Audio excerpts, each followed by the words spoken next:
selaku Perdana Menteri. Ya, perkara itu diumumkan Pengerusi Barisan Nasional Datuk Seri Dr. Ahmad Zahid Hamidi. Saya secara konsisten telah menyatakan bahawa Barisan Nasional akan terus mewujudkan sebuah negara bangsa, sebuah bangsa Malaysia. Apatah lagi jika Perdana Menteri kita yang amat berhormat Datuk Seri Ismail Sabri meneruskan tugasnya sebagai Perdana Menteri Malaysia.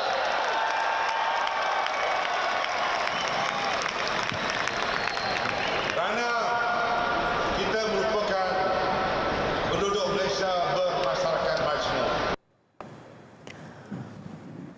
Kerajaan sudah mendapat petunjuk tertentu berhubung dakwaan berlaku pencerobohan sistem penyata gaji penyata gaji penjawat awam. Kenyataan lanjut akan dibuat Agensi Keselamatan Cyber Negara NAKSA. Tegas Menteri Komunikasi dan Multimedia Tan Sri Anwar Musa, kerajaan memandang serius berhubung isu ketirisan serta kecurian data dan telah mengadakan beberapa mesyuarat serta perbincangan mengenainya. Pertama sekali dalam nak mengenal CSM di bawah kementerian akan memberikan perkhidmatan penyiasatan forensik. Kerana tenaga pakar dalam forensic studies itu ada di Cyber Security Malaysia di bawah kementerian. Dan juga MCMC sebagai satu badan kawal selia juga diperlukan memberikan input-input tertentu, terutama sekali dalam nak mengenal IP registration dan sebagainya. Media sebelum ini melaporkan penggodam yang menggelarkan diri sebagai Grey Hat mendakwa menceroboh sistem penyata gaji. Penyerahan peranti di bawah program Peranti Siswa Keluarga Malaysia dijangka dapat diselesaikan November ini. Setakat semalam, lebih 300,000 permohonan diterima menerusi fasa 1 dan 2 program terbabit. Menurut Tan Sri Anwar, jadual untuk penyerahan fasa 1 sedang giat diatur. Ia dijangka diselesaikan bulan ini sebelum serahan kepada pemohon fasa kedua dapat dimulakan bulan depan. Amat perlu dilaksanakan. Rusia yang memproses menghadapi sedikit masalah speed dalam memproses permohonan kerana didapati dalam tapisan pertama bukan semua yang memohon itu berdasar pada rekod awalan bukan daripada golongan B40. Walau bagaimanapun kita tidak tolak permohonan-permohonan tersebut, kita akan membuat semakan pusingan kedua. Fasa 2 ni walaupun belum ditutup, saya telah mengarahkan supaya yang mana permohonan dan terima diproses terus tanpa menunggu tarikh tutup. Beliau ditemui selepas menyempurnakan Majlis Pengagihan Peranti Siswa Keluarga Malaysia di Kolej Matrikulasi Kok Lannas Ketereh, Kota Baru.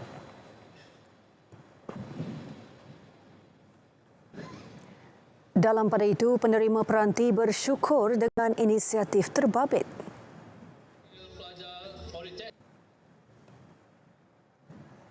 Ini sebenarnya memberi inspirasi lah kepada kami untuk terus belajar dengan lebih efektif dan insya-Allah akan melonjakkan lagi prestasi akademik pelajar-pelajar. Ya, dia merupakan satu rahmat besar lah kepada pelajar khususnya yang B40 lah kerana tidak mempunyai kemampuan untuk membeli peranti ni. So kalau kita dapat peranti siswa ni rasa macam bersyukur lah kata. Program ni sangat baik bagi pihak kami sebagai pelajar kerana dapat peranti yang percuma dah sebab tak semua pelajar mampu dapat peranti dengan sebaik inilah.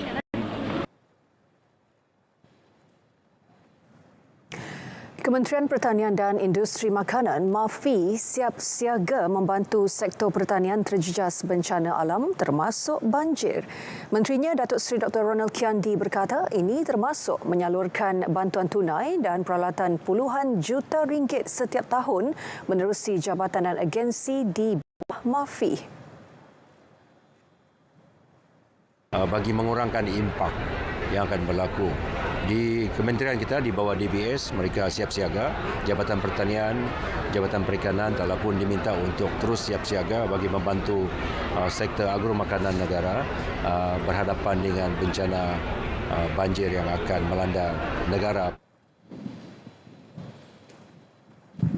Sementara itu, Kementerian Pertanian dan Industri Makanan akan memperluas program Semarak Tani Keluarga Malaysia ke setiap negeri untuk memperkukuhkan lagi keluaran agro makanan negara.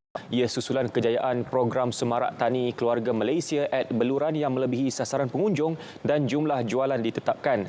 Program yang berlangsung sejak semalam itu menerima 21,000 pengunjung dengan nilai jualan RM175,000.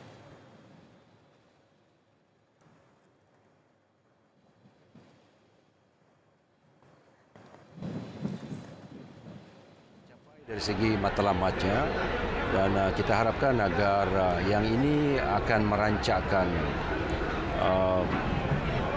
proses untuk terus menjadi pembekal makanan yang stabil bagi negara kita.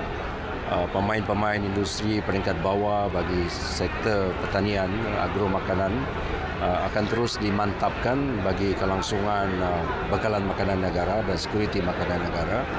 Masakan di luar bandar yang menjadi pengeluar kepada bahan makanan. Beliau ditemui media selepas merasmikan program Semarak Tani dan Tamu Pasar Baharu Daerah Beluran dan simbolik penyerahan allowance sara hidup nelayan ESHN serta penyampaian sumbangan.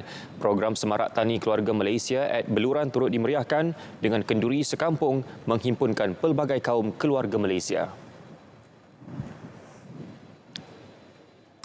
Penaik tarafan Pasar Tamu Beluran adalah usaha berterusan Kementerian Pertanian dan Industri Makanan MAFI untuk memacu ekonomi penduduk luar bandar.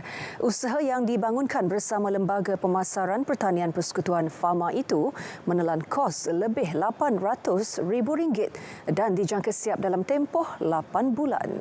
Ketua Pengarah Fama, Datuk Zainal Abidin Yang Razali berkata, proses naik taraf berkenaan memanfaatkan peniaga tempatan menerusi pemasaran produk-produk dan kemudahan yang lebih kondusif.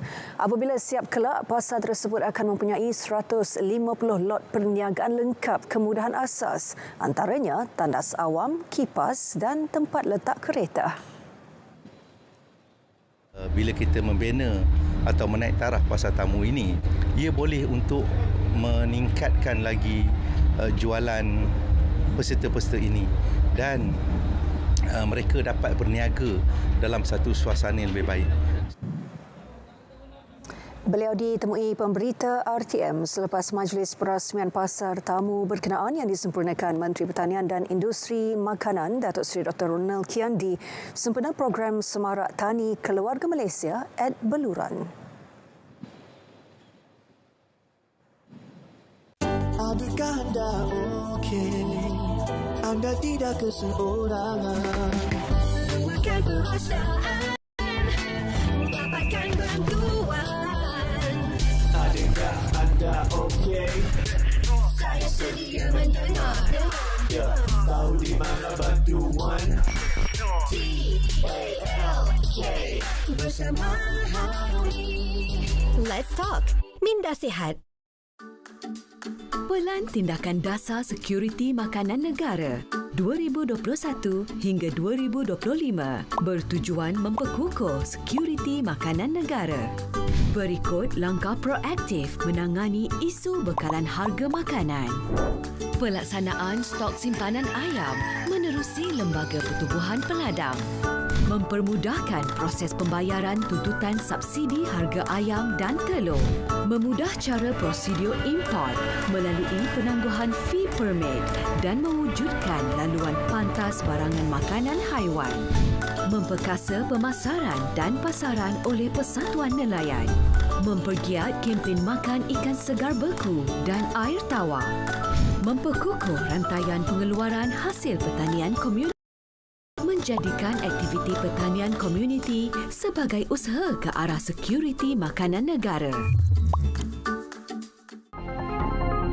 kita ingin mengingatkan kepada semua pengusaha supaya tidak mengamalkan sebarang tindakan yang melibatkan pakatan untuk menetapkan harga dan melanggar peraturan-peraturan persaingan bebas, kerana perbuatan itu boleh menjejaskan dan juga boleh menyebabkan harga hanya dikawal oleh satu kelompok peniaga-peniaga yang menguasai pasaran, dan itu adalah tidak dibenarkan oleh undang-undang negara kita.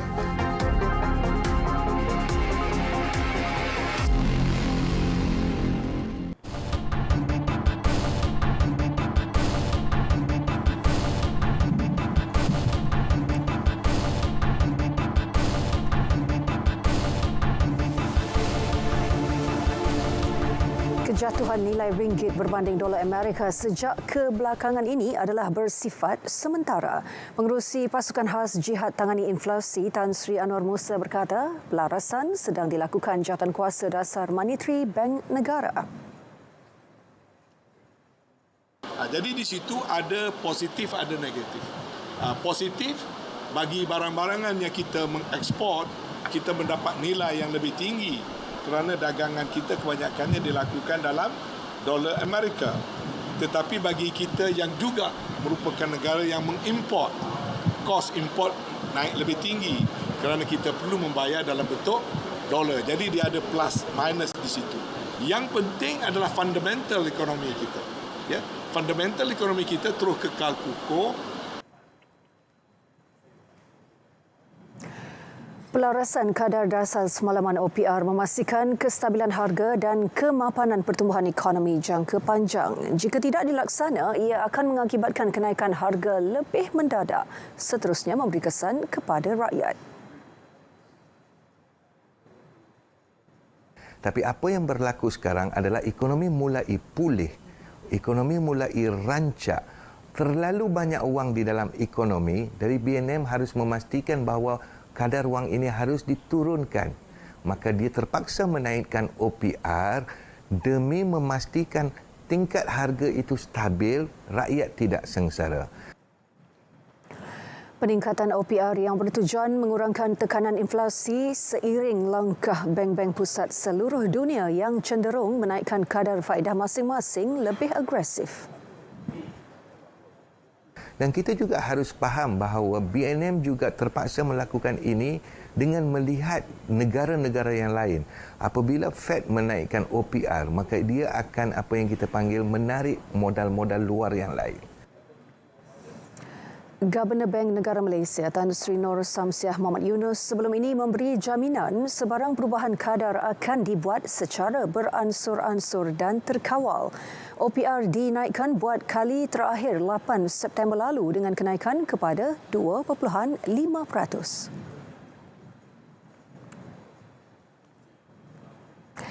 Seperti yang telah dinyatakan Perdana Menteri Datuk Seri Ismail Sabri Yaakob sebelum ini, bajet 2023 perlu menfokuskan penyelesaian masalah dihadapi rakyat dengan mengambil kira cabaran pada masa hadapan.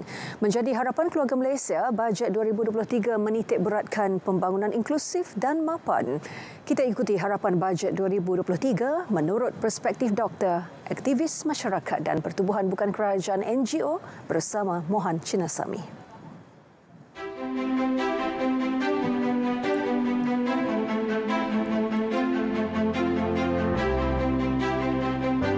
Eh, 2030 tu kita hampir 8 juta lebih orang akan memasuki usia 60 tahun ke atas, iaitu warga emas. Jadi kita tengok dari aspek kesihatan, mereka-mereka ini hampir 50 hingga 60% akan mengalami penyakit-penyakit tidak berjangkit seperti kencing manis, darah tinggi, obesiti dan sebagainya. Daripada kita merawat ataupun memberi ubat-ubatan pada mereka, saya cadangkan dalam bajet ini membuat satu allocation untuk membuat banyak lagi kem-kem kesihatan. Kita ingin melihat dan juga memohon agar bagi pihak bagi pihak kerajaan kita dapat membantu dan memikirkan tentang mereka-mereka yang telah pun menjangkau usia dan orang-orang veteran ini. Kadang-kadang mereka ini bila dah veteran, ada di antara mereka yang tak menyanyi lagi dan ada di antara mereka juga tidak berlakon lagi. Jadi diharapkan bantuan kepada mereka-mereka ini sangat-sangatlah kami harapkan. Saya sangat harap bahawa kita memberikan penekanan kepada pertanian di mana kita harus menekankan bahawa food safety net yang kita lihat dalam masa pandemik COVID, kita hampir-hampir putus makanan, di mana sekarang ini kita bergantung banyak kepada import daripada luar negara. Dengan keadaan tanah dan juga iklim yang sesuai, saya berharap kerajaan dapat membantulah para petani dan juga mereka yang bergiat dalam bidang pertanian. PAM Malaysia berharaplah kerajaan akan memperkasakan pendapatan rakyat Malaysia. So ini penting sebab kalau kita tengok hari ini peluang pekerjaan telah kurang. Oleh kerana selepas COVID kita mendapati banyak pekerja dan rakyat Malaysia telah hilang pekerjaan dan juga banyak syarikat-syarikat telah bertutup. Dan juga untuk bagi segi ini kami berharap rakyat akan memberi tumpuan kepada isu ini. Itulah tadi harapan daripada masyarakat yang terdiri daripada pelbagai kaum dan juga lapisan masyarakat berhubung dengan Belanjawan 2023 yang bakal dibentangkan pada 7 Oktober ini. Apa yang saya boleh konklusikan daripada harapan mereka adalah mereka mahu aspek kebajikan, pendidikan, kesihatan dan mengurangkan kadar pengangguran menjadi harapan utama mereka menjelang pembentangan belanjawan pada kali ini. Apapun, kita mengharapkan bahawa perkara-perkara ini akan termaktub dalam intibati Belanjawan 2023 yang akan dibentangkan pada bulan hadapan. Muhammad Syirah Sami, RTM. Mengambil kira cabaran kos sara hidup dan kenaikan harga barangan makanan kebelakangan ini, kerajaan mengambil keputusan untuk menyediakan bantuan tunai tambahan kepada golongan B40 sebanyak RM100 untuk golongan isi rumah dan RM50 untuk golongan bujang. Dulu sepatutnya mereka menerima RM400. Apabila kita masukkan nanti RM100 nanti, mereka akan menerima RM500 BPM.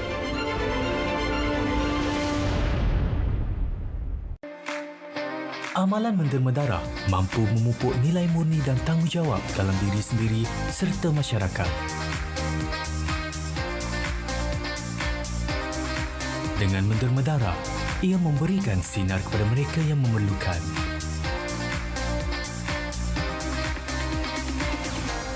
Berikan sokongan anda. Jadilah penderma darah.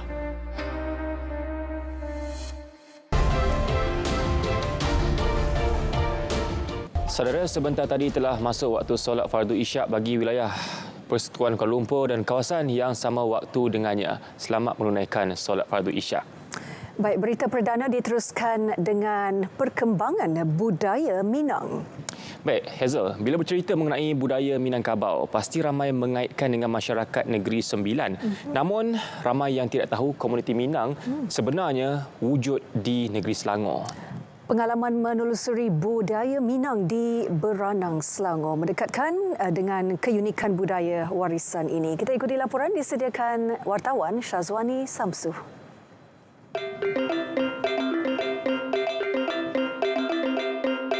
Dari segi binaan, makanan hinggalah ke adat perkahwinan, ciri-ciri tersebut tegar sebagai budaya asli masyarakat Minangkabau.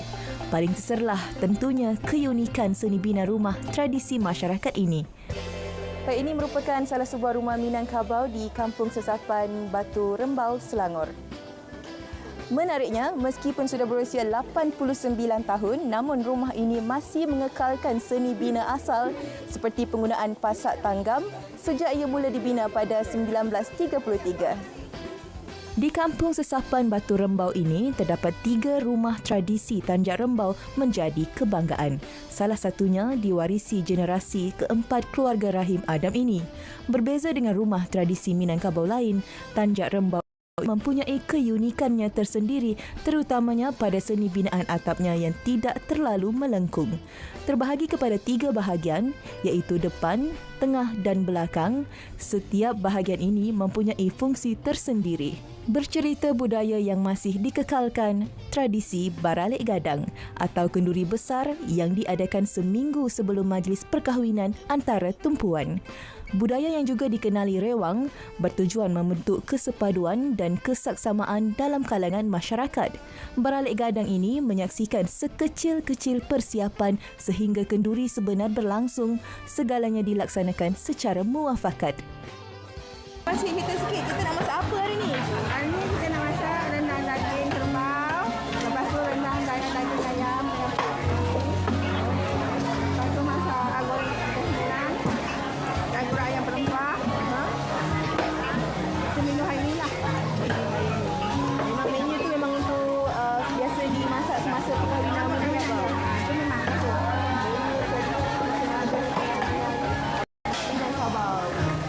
Tidak lengkap kunjungan ke kampung sesapan sekiranya tidak merasai keenakan sate Minang di sini.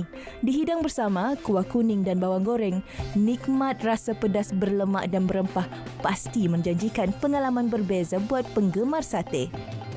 Pengalaman menarik ini seharusnya dimiliki dan dikongsi agar kita mengerti jati diri dan tradisi kekal menjadi pegangan 400 penduduk kampung sesapan yang 95% berdarah Minangkabau adalah satu kebanggaan. Sazwani Samsu, RTM. Golongan karyawan dan penggiat seni menyambut baik pengumuman penubuhan Majlis Penasihat Perfilman dan Muzik sebagaimana diumum Menteri Komunikasi dan Multimedia Tan Sri Anwar Musa. Inisiatif diharap mampu menangani pelbagai isu terutamanya nasib mereka yang terkesan akibat pandemik COVID-19.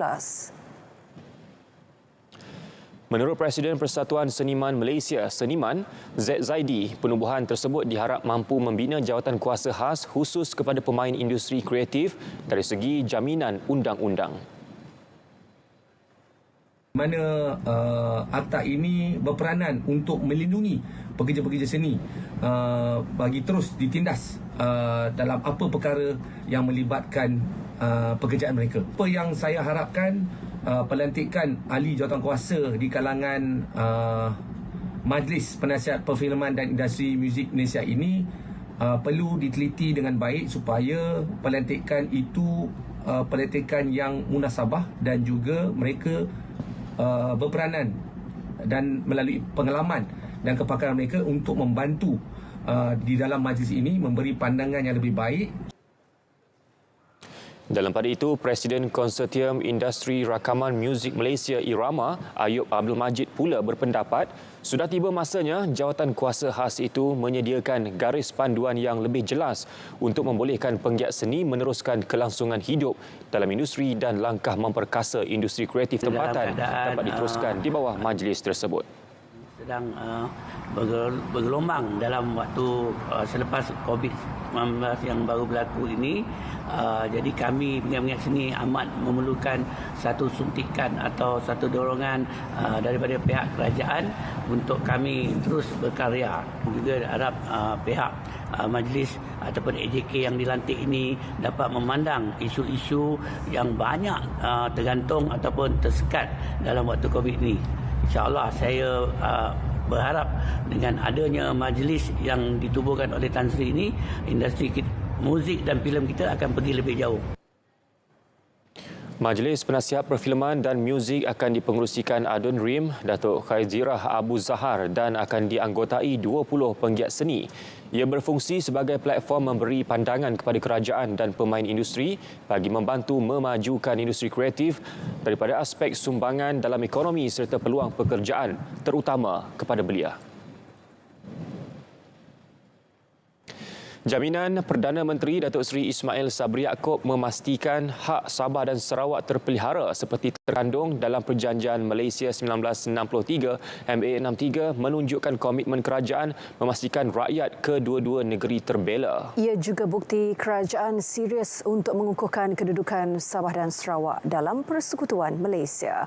Ketua Kluster Tadbir Urus dan Integriti Majlis Profesor Universiti Utara Malaysia, Profesor Dr. Ahmad Martada Mohamad berpendapat dengan adanya Majlis Khas Perjanjian Malaysia 1963 MKMA 63 yang dipengerusikan sendiri Perdana Menteri, hak-hak kedua-dua negeri akan terus dibincangkan supaya kekal terpelihara.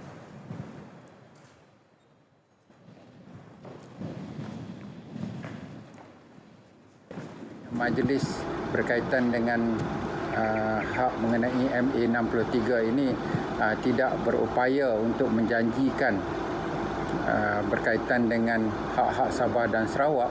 Sudah tentu ia akan memberikan kesan terutama dari segi sokongan Sabah dan Sarawak terhadap pembentukan kabinet ataupun pembentukan kerajaan PRU nanti. Tambah beliau, perbincangan terperinci antara kerajaan persekutuan dengan negeri perlu untuk pembangunan kedua-dua negeri sekaligus menghapuskan jurang pembangunan antara negeri.